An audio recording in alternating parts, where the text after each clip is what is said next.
I know that you all know that the book of Acts is written by a man named Luke, and he is also the author of the Gospel of Luke. He wrote 2 books. And when he first wrote those 2 books, they were meant to be read as one book. So not Gospel of Luke and the book of Acts, but the writing of Luke.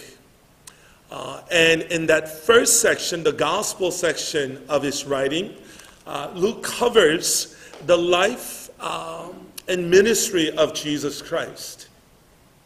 And if you get to the later part of the Gospel of Luke, you will find the crucifixion account of Jesus Christ as well as the resurrection account of Jesus Christ. That's how the first portion of Luke's writing ends. And as you begin to read the second part of Luke's writing, the book of Acts, you will begin to read about how the crucifixion of Jesus Christ and the resurrection of Jesus Christ, and how those who have witnessed and heard and encountered the Lord Jesus Christ, how their lives have been changed and transformed. I mean, it's almost as if Luke is saying, now here is what happened after the crucifixion of Jesus Christ, after the resurrection of Jesus Christ, and this is what happened to those people who encountered the risen Lord and who has surrendered their lives before the Lordship of Jesus Christ. Here is what happened after Jesus Christ got up from the dead, validating and vindicating that he was and he still is God in the flesh, that he had power over death, and that he poured his Spirit out in his church. And as he did that, the church of Jesus Christ began to grow and flourish. And that's the book of Acts. 저게 너무나 잘 알잖아요. 누가라는 사람이 누가복음도 쓴 것뿐만 아니라 사도행전도 쓰면서 그것이 한 권의 책으로 우리가 이해하면서 볼 때 우리 복음서에서는 예수님의 이 땅에서의 삶과 사역과 그리고 마지막에 등장하는 십자가의 죽으심과 부활하심에 대한 사건들을 기록하고, 사도행전에 와서는 그러한 예수님의 죽으심과 부활하심을 그리고 그러한 부활하신 예수 그리스도를 만난 하나님의 사람들의 삶이 어떻게 변화됐는가에 대한 말씀, 예수님께서 인간의 몸을 입고 이 땅에 오신 하나님이시고 죽음을 이기신 구주이심을, 그리고 예수 그리스도를 만난 이들의 삶이 어떻게 변화되고, 그리고 예수님께서 그러한 은혜와 능력으로 교회를 세우시고 교회가 부흥하게 하셨는가를 저희가 보게 되지요. And if you're familiar with the book of Acts, there's one other thing that you will notice in the writing of Luke. Luke likes to tell a story, and then at the end, he uses this statement account, or he uses this summary statement to tell his readers, this is what happened, and as the result of this is what we're seeing now. 그러니까 사도행전을 보시면요, 누가라는 사람이 이렇게 글을 쓸 때 특징이 하나가 있었는데, 그게 뭐냐면 어떠한 사건에 대한 이야기를 하고요, 그 사건의 결과가 이거였습니다 라는 얘기를 해요. He uses this summary statement a lot, and he writes this summary statement in forms like, something like this: and the church of God was growing increasingly. Or the more people came to know Jesus as their Savior. 교회가 그 수가 늘어나기 시작했습니다. 아니면 많은 사람들이 예수님을 구주로 고백하기 시작했습니다. 이런 summary statement이요. 이런 무슨 좀 요점 정리라고 할까요? 앞에 말했던 이러한 사건들이 이러한 결과를 가지고 왔습니다 라는 이야기를 하는 거예요. 오늘 보신 본문 말씀도 그러한 summary statement 중에 하나죠. 특별히 그 31절에 나오는 사도행전 9장 31절이요. The passage that Peter and Andrew read this evening. That Acts chapter 9 Verse 31 is one of those summary statements. The verse that says, the church then had peace throughout Judea, Galilee, and Samaria, and it became stronger as the believers lived in the fear of the Lord, and with the encouragement of the Holy Spirit, it also grew in numbers. This has to be one of, I don't know, many pastors' favorite passage. I mean, who wouldn't want this? I mean, I pray that one day our church, the Covenant Church of Miami, that we will be able to confess and that we will be able to share with others this same confession. That God blessed our church, that we experience the peace that only God can grant us, and that we became stronger as the believers as we lived in the fear of the Lord. And with the encouragement of the Holy Spirit, the Covenant Church of Miami also grew in numbers. And we all say, Amen. 예, 눈치로라도 아멘을 하셔야 돼요. 예, 눈치로라도. 예, 얼마나 좋아요. 그러니까 전 정말 기도하기는 정말 사모님이 앞으로 2년, 20년 하지만 모르겠어요. 40년, 50년, 60년, 70년 우리 아이들이, 우리 손자들이, 그 다음 세대들이 정말 이곳에서 예배할 때 커버넌트 교회 공동체 안에서 신앙생활할 때 언젠간 우리의 때도 이런 고백이 있었으면 좋겠고요. 이런 고백했으면 좋겠어요. 정말 예수님만 사랑하고 세상 쫓아가지 아니하고 복음 안에서 성숙한 믿음으로 겸손함으로 정말 뜨거운 가슴으로 우리가 전도하고 선교하고 예배하며 함께 기도하며 찬양했을 때 하나님이 주시는 그 평안이, 그리고 주님 안에서 그 경험하는 능력이, 성령님의 그 위로하심으로 정말 우리가 부흥을 경험하며 영향력 있게 이 땅을 변화시키는 그러한 교회가 되었습니다라는 고백이 우리의 입술을 통해서, 우리 자녀들의 입술을 통해서, 그 다음 세대의 입술을 통해서 고백되어지기를 주님의 이름으로 간절히 축원합니다. 근데 중요한 게 있어요. Summary statement이라고 그랬잖아요. 이건 summary statement이에요. 그러면 이 말씀을 알려면 in order for us, remember I told you this is summary statement. So in order for us to fully understand what this summary statement is all about, we have to understand the story before this. Because that's what Apostle Paul, that's what Luke is saying. Because of this, they experienced this. 그러면 이거를 경험하기 위해서는 이 앞에 어떠한 사건인가가 중요하잖아요. Acts chapter 9 starts with the story of a man named Saul's conversion. We all know this story. He was a vicious, violent man. He wanted to capture and kill as many Christians, as many followers of Jesus Christ as possible. And one day he was traveling up to Damascus. For that reason, he wanted to go find as many Christians, followers of Jesus Christ as possible, and then find them, capture them, and even kill them. And on his way to Damascus, he encounters the very presence of Jesus Christ, and he changes everything. He went up to Damascus as a violent, vicious, evil man, but everything about Saul is now changed. And then the follow-up story is this. Because he was now changed man, because now he is witnessing and testifying about who Jesus is, people in Damascus, they wanted to kill him. So he fled to Jerusalem. He went to Jerusalem. And when he came, and even though he came as a changed man, people still feared him.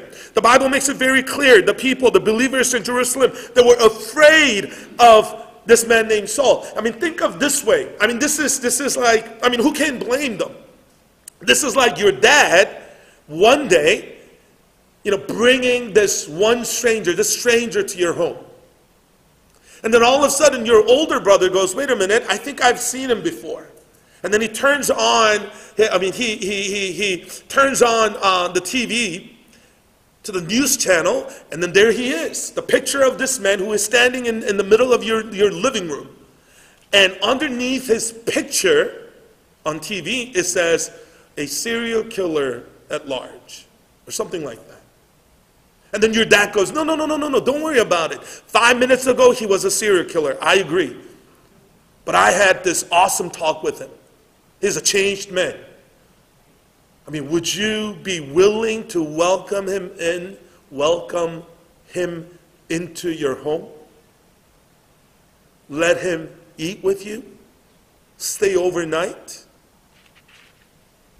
I mean, that was what's happening in Jerusalem. People didn't know what to do. He came back. He left Jerusalem as a vicious, evil man, and then he came back a few days later and he's saying, hey, I'm a changed man. The second story not only involves Saul, but there's another man named Barnabas. And Barnabas stood before everybody and said, hey, he is a changed man. And he shares the testimony of Saul, reintroducing Saul to everybody. How he met Christ on his way to Damascus, and how he is now a changed man. Barnabas put his reputation, he put his relationship, friendship with other fellow believers, maybe even his own life on the line. And he said, he's one of us.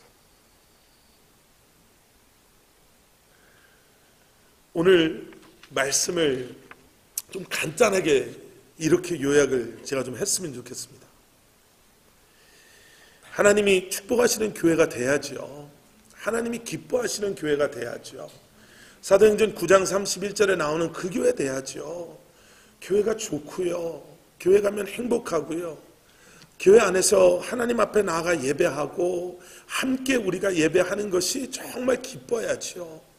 하나님을 경외하는 마음 가운데 우리가 하나가 돼야 되고 정말 주님 앞에 가까이 나아가며 쓰임받기를 소원해야죠. 그러다 보니까 하나님께서 우리의 가정을, 기업을, 우리의 교회를, 우리의 자녀들의 삶을 축복하여 주시는 그 축복을 우리가 놓쳐서는 안 되죠. 그런데 그것이 여러분 목적이 돼서는 안 됩니다. 그것이 결과가 돼야 돼요. 어떤 결과예요?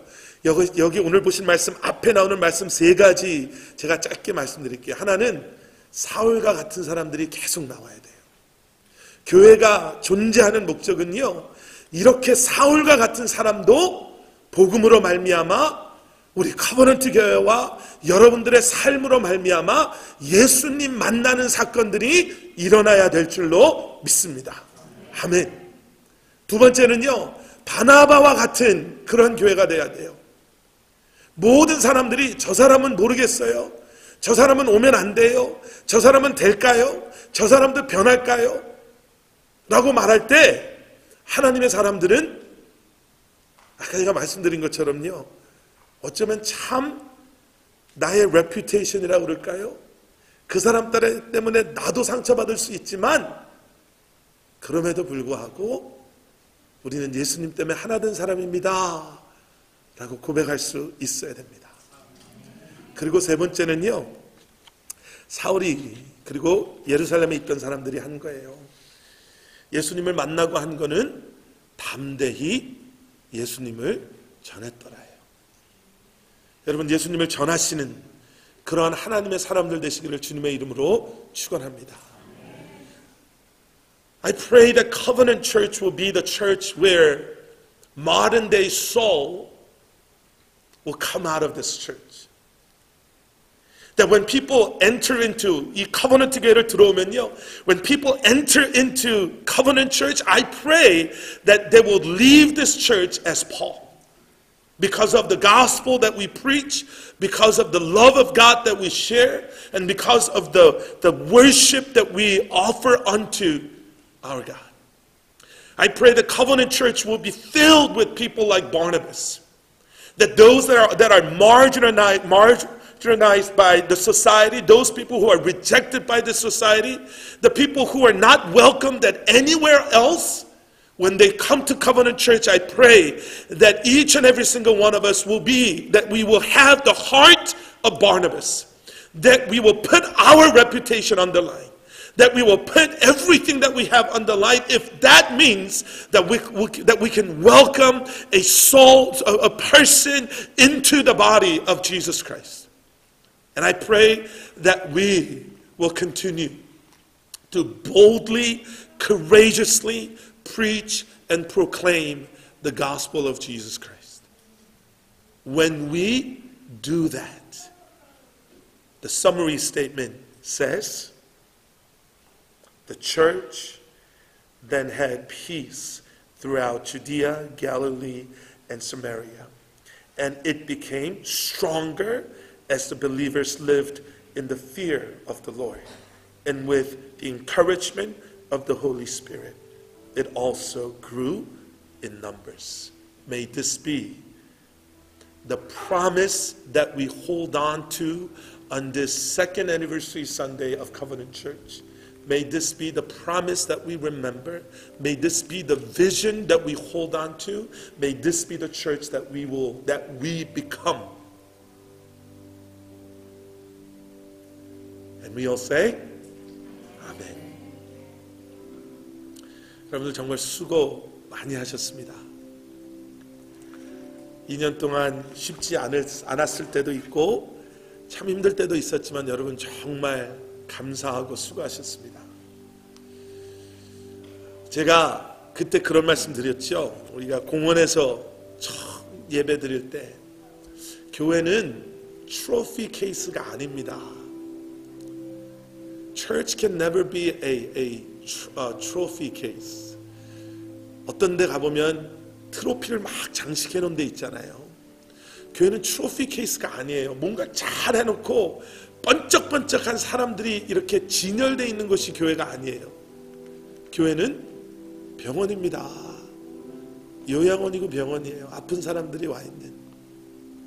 그런데 주님께서 우리의 의사 되어주시고 우리의 치료자 되어주셔서 그래서 우리가 그 안에서 함께 그 주님의 모습을 우리가 회복하는 곳. 여러분 우리가 그런 교회. 세상 사람들 앞에 제가 오늘 페이스북에 그렇게 썼거든요. 2주년 오늘 예배를 이렇게 준비하고 말씀 준비하면서 내세울 것도 없고 자랑할 것도 없네요. 그냥 주님의 신실하심, 선하심, 지금까지 인도해 주신 외에는 자랑할 것도 없고 내세울 것도 없습니다. 그런데 끝까지 그랬으면 좋겠어요. 끝까지 우리는 자랑할 것도 없고 내세울 것도 없는데 하나님 돌아보니까 주님의 인도하심과 신실하심과 선하심 그거 저희가 자랑합니다. 그거 우리가 기억합니다. Though we have nothing to brag about, even though we have nothing to really say, yeah, this is what we're celebrating. I pray that as we celebrate not only the second year, third year, fourth year, fifth, 10, 15, 20, that we will be able to say, yeah, though we have nothing to brag about of our accomplishment, we have everything to celebrate because of God's faithfulness, His goodness, and His guidance.